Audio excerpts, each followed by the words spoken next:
El panel de cierre se llama Vientos de Cambios en el Mundo. Invitamos a Luis Alberto Lacalle Herrera, expresidente de Uruguay, y a Ricardo Ariazu, economista.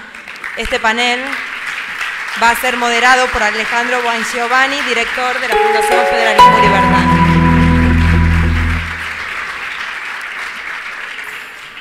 Gracias.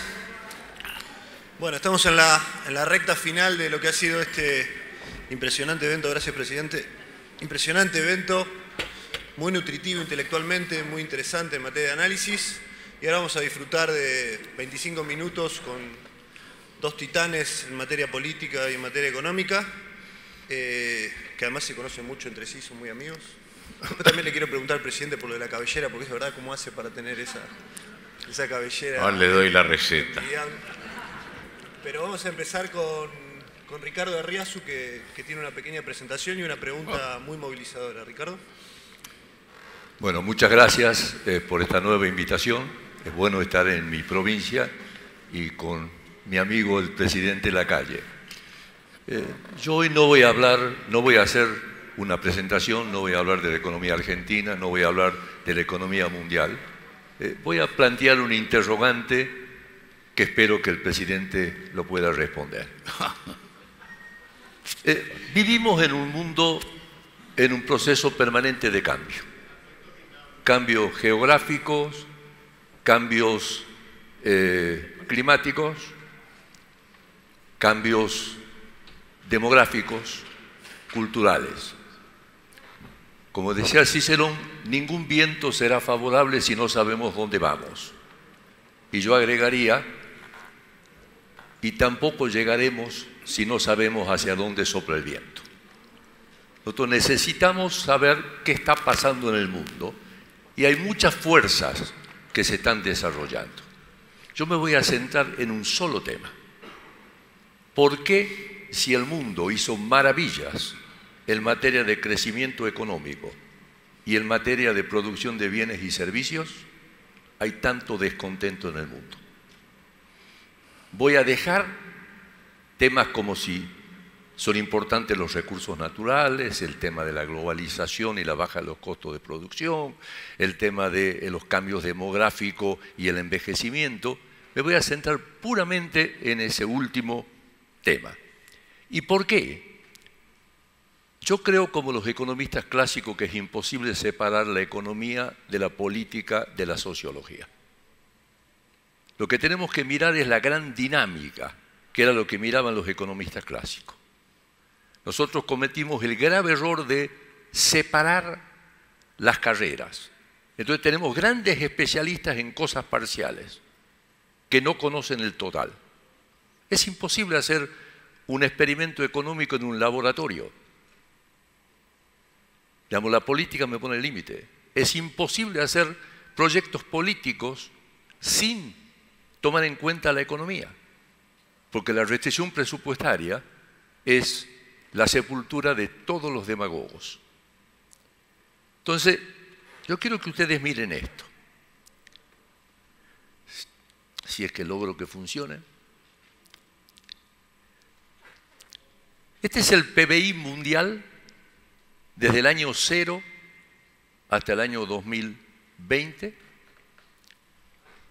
Ustedes van a ver que estuvo 1000 años estancado, comienza a subir, se acelera con el Renacimiento, se vuelve a acelerar con la Revolución Industrial y miren ahora desde 1950 para acá. Perdón. Ahora miren el ingreso per cápita. La población mundial pasó de 2.500 millones a 8.000 millones. Y en este mismo periodo, el ingreso por habitante se cuadruplicó. El mundo aprendió a producir bienes. Desde el 1950 para acá produjo 3 veces y media la cantidad de bienes que produjo desde el comienzo de la humanidad hasta 1950. En los últimos 15 años produjo más bienes que desde el comienzo de la humanidad hasta 1950. Y sin embargo la gente está descontenta. ¿Qué es lo que está por detrás? ¿Será un problema de que los bienes no son suficientes, necesitamos otras cosas? Es posible. Keynes, en 1923, en Ensayo de la Libertad, aclaro el Keynes de su época de oro, decía: el gran dilema de la humanidad es cómo conciliar eficacia económica con justicia social y con libertad individual. Casi ningún país del mundo lo logró. Todos le ponen prioridad a una de las variables y se olvidan de las otras variables. Esto puede ser. Sin embargo, no es suficiente. Cuando uno mira la distribución del ingreso a nivel mundial, ha mejorado tanto a nivel de país individual como entre países. Como no hay un libro de Piketty que dice de que en realidad el mundo, con la distorsión y la tasa de interés, ¿quién de los 10 hombres más ricos del mundo heredó la fortuna? Son empresarios innovadores. Y después voy a volver con el tema del empresario innovador. El papel del empresario innovador. Entonces, no es ese problema. Si ustedes me permiten, quiero mostrarles algunos datos de indicadores sociales. La expectativa de vida al nacer en el mundo subió de 47 años en 1950 a 72 años hoy. Y en los países en desarrollo de 36 a 65. La tasa de mortalidad infantil bajó de 140 por 1000 a 29. Y en los menos desarrollados, de 197 a 47. A los pocos que llegamos a los 65, yo ya lo pasé hace rato, digamos, también nos aumentó la expectativa de vida. Antes eran 11,3 y ahora es 16,2. ¿Qué pasó acá? Las vacunas, las mejoras en medicina, los tratamientos médicos, pero claramente, digamos, es notable. Recuerden, 1950, 47 años de expectativa de vida. Bueno, esto está causando también algún problema, lo que yo llamo la generación egoísta. La tasa de natalidad bajó de 36,9 a 18,5. Escuchamos hablar de la explosión demográfica. Hoy hablamos muchas veces del bonus demográfico. Para los que no saben qué es eso, una pareja que no tiene hijo deja de gastar $270.000 en la vida de un hijo. Y por lo tanto, tiene $270.000. Pero cuando son más grandes, ya no hay quien los mantenga a los viejos. Y el principal problema del mundo hoy en día es el envejecimiento. Todos los sistemas de jubilación están absolutamente quebrados. Todos. Y no tenemos en cuenta cómo hacer para resolver esto. Pero lo mismo pasa con otros indicadores. Analfabetismo. 1950, 44%. Ahora 14%. Alimentos. La producción mundial de alimentos se cuadruplicó. El consumo de calorías aumentó 40%. A los cubanos, digamos, y venezolanos, muy interesante. Yo hice un trabajo de geopolítica basado en el consumo de alimentos. Y lo que pueden encontrar en el caso de Cuba y de Venezuela es notable. Es un fracaso económico total, pero con un éxito en relaciones públicas impresionante. Cuando logran que le den la plata, sube el consumo. En cuanto, digamos, quiebra el que le da la plata, baja el consumo. Las estadísticas de hambre en el mundo, 1950, 50% hambre. Ahora menos del 10%. Se morían 500 habitantes por millón de hambre. Ahora solo 50. O sea, tenemos mejoras evidentes en todo lo que le importa al ser humano. Y sin embargo, la gente está descontenta. Entonces, parecería que la gente prefiere igualdad en pobreza, sin competencia, que competencia, mejoras y desigualdad. Pero eso es porque están suponiendo que el bienestar que tienen lo van a seguir manteniendo sin trabajar. Yo tengo mi propia experiencia de preguntarle a un sacerdote religioso armenio qué prefería la gente, el actual sistema o el anterior, con enormes mejoras. Dice el anterior. ¿Por qué? Tenía trabajo asegurado, educación, salud, jubilación, no trabajaba, eran todos pobres, ¿ok? Pero se sentía el mejor. Y eso entonces nos lleva al corazón de mi planteo. ¿Qué es lo que está detrás del comportamiento humano en estos temas? Entonces, hay un gran economista austríaco, Schumpeter, que habló básicamente del empresario innovador, diciendo, es el que verdaderamente trae el progreso.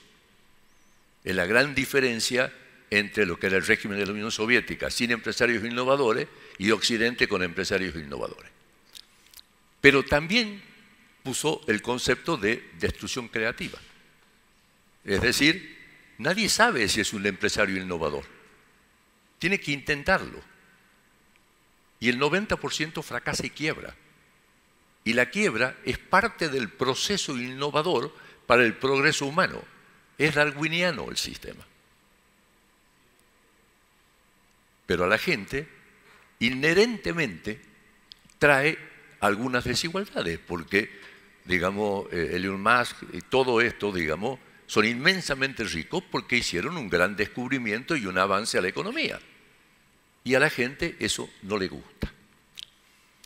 Hay un segundo concepto y tiene que ver con las comparaciones y el avance de los medios de comunicación. Un pasaje aéreo cuesta hoy, en términos reales, 40% de lo que costaba en 1960.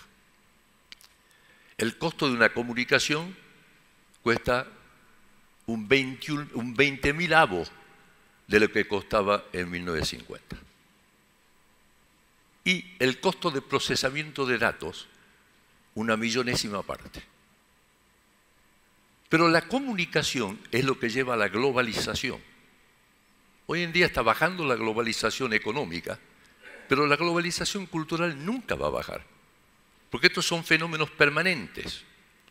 El problema es que con la globalización se extiende lo que era el impacto Hollywood. La gente veía en las películas un nivel de vida que no existía ni en Estados Unidos y aspiraba a tener ese nivel de vida. Hoy en día lo ve instantáneamente y quiere tener ese nivel de vida. Eso es lo que nuestro comprovinciano David Concevit llama la revolución de las expectativas. ¿Cómo manejamos las expectativas de la gente que quiere instantáneamente tener una mejora? Que la gente toma mucho tiempo. Chile es el país que más gente sacó de la pobreza y mayor ascendencia en materia social. Y miren lo que pasó en Chile. Dejemos de lado el activismo. Nadie quema un edificio de 20 pisos con una bomba molotov. Eso es activismo. Pero había algo por detrás. Y ahí viene el tercer factor. La gente está dispuesta a esperar mientras vea progreso. Y en cuanto se plantea un instante de demora en ese progreso o de retroceso, se desespera. En Chile pagaban la educación, se endeudaban. Tenían el dinero en las AFJP o AFP, que te parece, antes de ayer hubo una propuesta para eliminarla, digamos, y de golpe las AFP dejaron de dar rendimiento. Y la gente ya no estaba dispuesto a aguantar. Y hemos tenido conflicto en Perú, en Argentina, en Ecuador, en Colombia, los chalecos amarillos en Francia, la primavera árabe. Entonces, el gran tema sigue siendo la pregunta de Keynes. ¿Cómo conciliamos los tres objetivos? Y ese es un tema político. ¿Cómo podemos manejar este fenómeno que sabemos que necesariamente va a ser así? Yo paro acá, planteé el problema, no tengo la solución, pero tengo quien la puede contestar. Muchas gracias.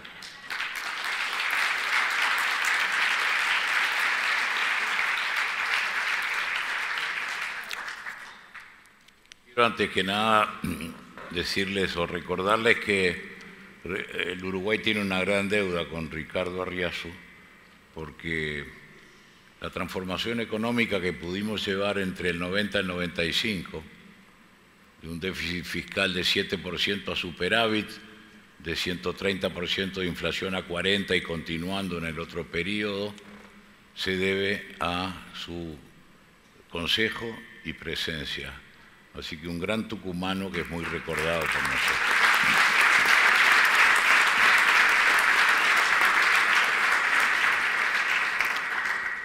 Lo primero que tiene que asumir alguien que se dedica a la actividad política es que no tiene todas las soluciones y que las soluciones generalmente son parciales. No existen las soluciones totales, por algo el totalitarismo cree que soluciona todo y las democracias pueden hacer mejorar los países y las sociedades. Lo que plantea Ricardo invade fuertemente el campo de lo filosófico, en el cual yo no me manejo con mucha comodidad, porque en realidad lo que él está hablando es la falta de valores y que el materialismo por definición no sacia. Los bienes materiales que han aumentado, y me remito a lo que se acaba de decir, no otorgan saciedad, porque la materia es finita y el espíritu es otra cosa. Ocurre que filosóficamente quizás, y podemos hablar más que nada del mundo occidental, yo no conozco el resto, por occidental entiendo la civilización judeo-greco-romano-cristiana en la que estamos integrados. Yo creo que los valores han dejado de tener el peso que tenían y el consumismo, como forma de materialismo inmediato, se ha convertido en una religión laica. Esto no es igual en todos lados, pero sí puede ser un común denominador. Nosotros vivimos en la sociedad esta de ya, lo tengo ahora y lo pago después, y el último modelo. Una persona que yo aprecio mucho, Asdrúbal Aguiar, un venezolano, ha escrito un libro muy interesante donde decía que primero existió el Homo economicus, luego el Homo videns, el de Sartori, es decir, el que mira y ve y absorbe la imagen, y ahora estamos en la época del Homo twitteris, que es este solitario en medio de la muchedumbre, que está magnetizado por la tableta, los matrimonios que están en un restaurante y están ambos con su tableta y no hablan entre sí. A lo mejor están hablando a través del satélite, pero no es lo normal. Entonces, esos componentes que han invadido el fuero íntimo, que han acentuado la individualidad en vez de acentuar el sentido común y de la comunidad, quizás están en el origen de la insatisfacción. Las redes que se han constituido, es un dato, ¿no es cierto? Mejor quizás sería que no existiera, pero existen, que se han convertido en materia política en un factor perturbador, porque normalmente en las redes se agrupan los que piensan igual. Hay muy poca transversalidad y en la medida en que los que piensan igual se agrupan se vuelven más radicales, porque entre ellos van fomentando las diferencias y entonces lo que podía haber sido el ágora, lo que podía haber sido, algún iluso creyó, en el gobierno inmediato a través de las redes, pero lo que podía haber sido la formación de comunidades ha ido hacia las tribus. Y todo eso se refleja en la vida política. Para mí el tema es la decadencia de la representación. Es decir, ¿quién me representa? El concepto de representación es muy noble. Implica entregar o prestar la porción de poder a alguien en un acto de confianza que no tiene devolución por 5 o por 4 años, y quizás el que recibe esa representación no ha sentido cabalmente lo que se le da y lo que se pone entre manos. Pero, ¿cuáles son las representaciones hoy día en que el poder está tan pulverizado? Es decir, el poder político siempre compitió con el poder militar, con el poder económico, luego con los medios de comunicación.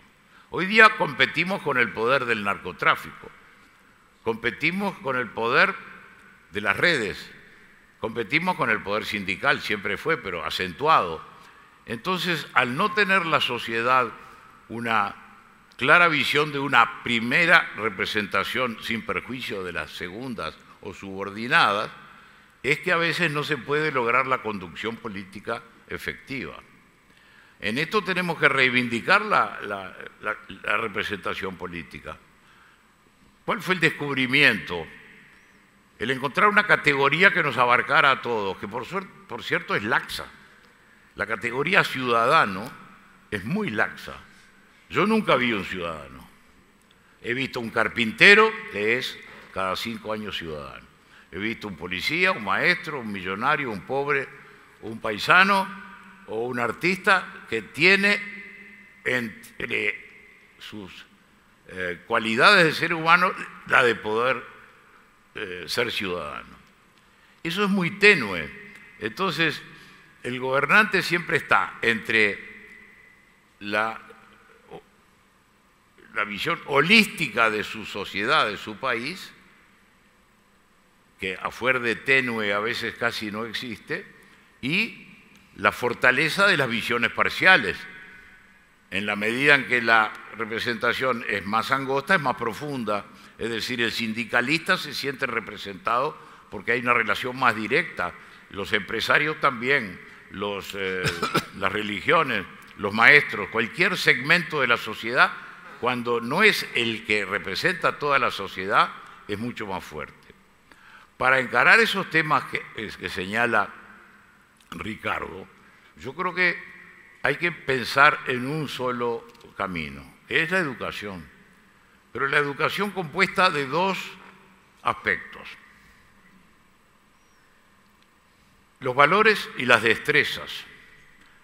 Normalmente las destrezas son las que están deficitarias porque no hay una equivalencia entre lo que se enseña y el mundo real. Pero vayamos a los valores. Y en los valores entramos en un terreno donde el político no puede más que crear ciertas condiciones. Entramos en el campo de lo filosófico, de lo religioso, donde el político no puede dar más que el ejemplo o fomentar que existan esas tendencias. Pero la educación es más en la casa que en la escuela. En la casa hay formación, en la escuela hay educación y destrezas. Entonces, la sociedad se ve enfrentada ante la crisis de la institución matrimonial, la crisis de los valores, y me parece que enfrentar ese materialismo que nos ha ganado y que nos ha convertido en desesperados, porque la esperanza de los bienes materiales, como decíamos al principio, se agota inmediatamente. De ahí para mí viene la insatisfacción. El estar satisfecho de su situación no se puede imponer. Tiene que nacer de saber que si tengo salud, bueno, tengo salud. Eso es importantísimo. Si tengo una casa y tengo una familia y tengo un empleo, eso es importantísimo. Ahora, cuando después uno se lanza a decir, bueno, pero no tengo un barco a vela porque me gustaría navegar, o porque no tengo un segundo automóvil, entonces ahí entramos en la insaciedad que provocan los bienes materiales. Y ese es un terreno, para mí, ajeno al ámbito político. Presidente, ¿escucha ahí?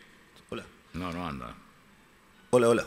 Ahora sí. La semana que viene se va a cumplir un nuevo aniversario de la caída del muro de Berlín. Usted le tocó asumir el gobierno del Uruguay pocos meses después de la caída del muro.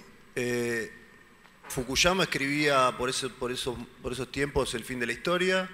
La democracia liberal va a terminar primando en todo el mundo, entre muchas cosas, por lo que acaba de mostrar Ricardo, ¿no? por los enormes resultados que mostraba en la materia de producción de bienes y servicios. Pero finalmente no pasó, y hoy vemos que autocracias ganan fuerza, que para muchos hay como un clima parecido a la época de entreguerras, que la mayoría de la gente no vive en democracias liberales. ¿Cómo sopesa la salud de la democracia liberal hoy? Yo creo que cuando se produjo la caída del muro de Berlín hubo un instante de unipolaridad en el mundo. Un instante, históricamente fue un instante. Y ahí los Estados Unidos, y quizás Europa también, no ofrecieron un paradigma de aceptación universal, o por lo menos de grandes mayorías. La historia, a pesar de lo que dice Fukuyama, no se detuvo. Tuvo la ilusión este señor, que tuvo tanto éxito editorial e intelectual, de creer que se había detenido la historia. Eso es lo más antihistórico. La historia no se detiene. El devenir de las sociedades, como el abismo terrible del tiempo, no se detiene.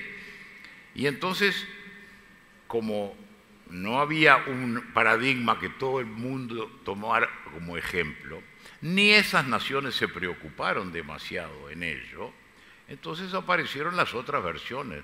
No olvidemos que hay un Oriente distinto de Occidente, donde la vida se repite. La novedad del judaísmo, cristianismo es creer que la historia la puedo cambiar, el libre albedrío, la capacidad de transformar el mañana. En esos lugares la historia es circular, la nuestra es lineal y hacia adelante.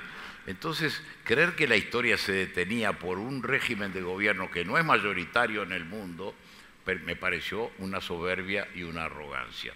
Yo creo que la democracia, que a mí no me gusta agregarle adjetivos, porque si le tenemos que, empiezan a decir, la democracia popular, los comunistas, la participativa, si no es participativa no es democracia.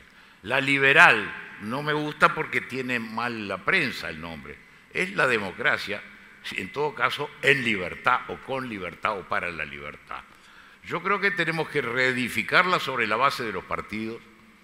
Cada vez más me reivindico el rol de los partidos, porque la representación de la que hablábamos hace un instante, los partidos son las únicas cadenas de transmisión funcionando correctamente, ¿no es cierto?, entre la realidad y las zonas o los niveles del poder. Los partidos políticos, por supuesto, que los hay de dos clases, los verdaderos y los que son agrupaciones electorales o los que son agrupaciones para algo peor. Entonces, cuando hablamos de partidos políticos hablamos de las pirámides de representación. Yo hablaba aquí con jóvenes que están organizando su partido y les decía, los partidos tienen que tener dos dimensiones. La territorial, es decir, de representar geográficamente, estar presentes en su circunscripción, y la social, que es entender las distintas divisiones, segmentos en que la sociedad se organiza, empresarios, obreros, religiones, etcétera, etcétera. ¿Qué tiene que hacer el partido y el dirigente? Primero, conocer la realidad. La realidad es la materia prima del político. La realidad se puede conocer de dos maneras. A través de estudios, los señores economistas, los demógrafos, los ingenieros agrónomos vienen con sus documentos que son verdad, pero que me digan que el desempleo es 8% es una cosa, pero que yo mire a la cara el que no trabajó y no va a trabajar mañana es otra. Ustedes me dirán, eso es posible en países chicos. Bueno, yo hablo de mi experiencia y le digo a los muchachos, embárrese los zapatos, porque al lado del informe económico está el rancho de lata donde no hay agua, al lado del informe sobre el trabajo, el que no trabajó y no va a trabajar mañana. Y eso es lo que yo creo que los partidos tienen que recuperar, la representación humana de los ciudadanos. Bien, gracias. Ricardo, en esto... ¿Cómo demoraron? Le tuviste que hacer la seña. Sí. No, empezaron a aplaudir. Ricardo, Aplaudan. En este problema de ansiedad de las demandas sociales y de insatisfacción casi permanente, ¿no?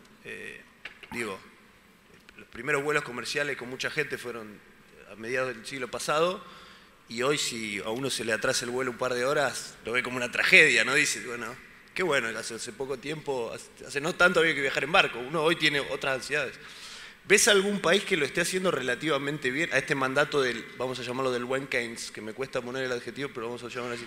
Esto que pedía el buen Keynes, ¿ves algún país que lo esté haciendo relativamente bien? ¿Contemplando demandas sociales y al mismo tiempo permitiendo un capitalismo robusto? En realidad, casi nadie. Con respecto al tema aéreo, quiero contar que mi primer viaje en avión fue a los 7 años entre Tucumán y Salta. Y fui 3 días seguidos al aeropuerto para poder tomar el avión. Así que te das cuenta, digamos, lo que son los cambios. A ver, yo creo que los más cercanos, con mucha deficiencia, son los países escandinavos. Muy bien. Hay una tendencia a priorizar uno de los factores en contra de los otros. Por ejemplo, China es un gran éxito en producción de bienes. No tanto en justicia social y cero en libertad. Y sin libertad no hay bienestar. Como decía el presidente, hay bienes materiales y bienes espirituales. Es parte del ser humano eso. Luego tenés otros que pusieron todo el énfasis en eficacia económica. Y otros que dicen, no, todo justicia social y no tienen los recursos para hacerlo. Entonces la pregunta es cómo se logra ese equilibrio entre todas las variables. Y saliéndome del tema y hablando una cosa de Argentina, quiero tomar algo, de Cristiano. Cristiano mostró cómo Argentina viene en un plano inclinado. Yo la forma en que lo pongo es que Argentina tenía un ingreso per cápita 3 veces el promedio mundial en 1915. Y ahora tiene igual al promedio mundial. El mundo aprendió a crecer y nosotros a decrecer. Y claramente tenemos que estudiar por qué. Pero nunca estudiamos cómo Argentina pasó entre 1870 y 1915 de igual al promedio mundial a 3 veces. Un país que venía de una grieta mucho peor que esta, porque era sangrienta.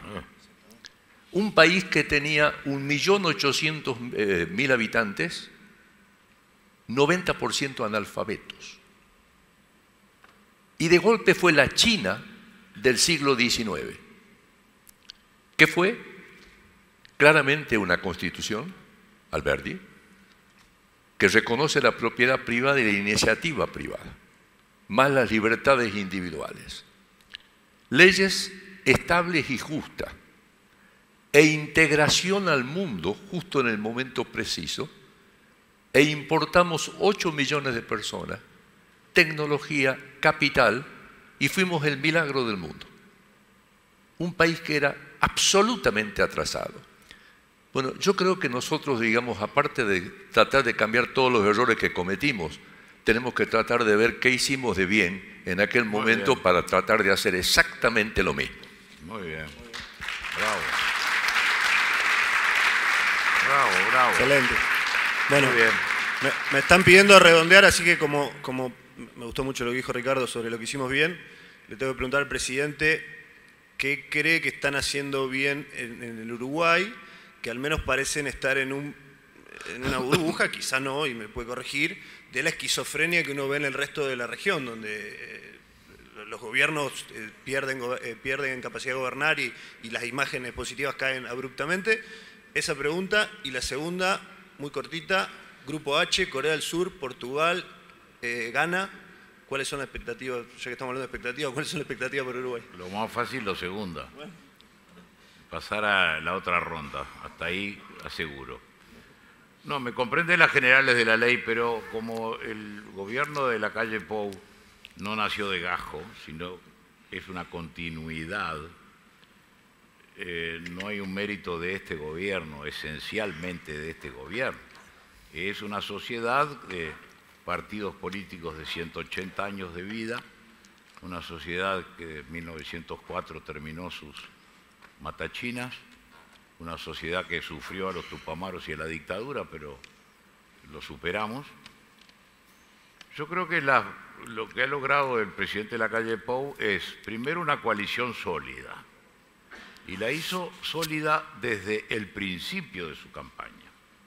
En las elecciones internas, en las PASO nuestras, ya él decía, el Partido Nacional tiene que buscar mayorías parlamentarias, porque había visto en cuero familiar lo que había sido, que Ricardo lo recuerda, las dificultades con el Parlamento. Y eso lo fue llevando al punto que en octubre él mostraba los programas de los partidos con los que competía y decía, acá hay cosas muy buenas, y llevaba los folletos y los mostraba, acá hay cosas muy buenas, las vamos a buscar en común. Cuando llega el balotaje, antes del balotaje hace firmar un documento por 5 partidos de que no solo lo iban a acompañar a ganar el balotaje, sino a tener la mayoría. Bingo. Yo creo que esa fue la habilidad mayor que la de su padre que tuvo Lacalle Pou. Y eso le ha permitido sortear dificultades como la aprobación de la ley de emergencia y luego ganar el plebiscito, el referéndum.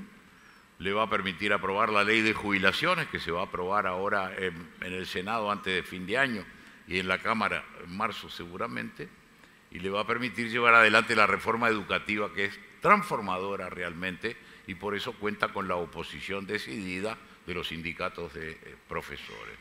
O sea que milagros no, picardía, sabiduría y aprender de los errores familiares. Muchas gracias. Bueno, les pido un fuerte aplauso. Dos pequeños avisos parroquiales antes de liberar este último panel. Me pidieron que mencione la Declaración de Tucumán, que es un texto muy interesante que está impulsando Federalismo y Libertad, que entiendo que van a firmar los presidentes. Un texto a favor de la democracia y la libertad, así que me parece digno de mención. Y la segunda, a despecho de mi querido amigo José Guillermo Godoy, yo me siento casi parte de esta fundación, la conozco de sus inicios, y así que voy a tomar el atrevimiento de pedir un aplauso para él y para toda la gente de Bien. Muchas gracias. Muy bien.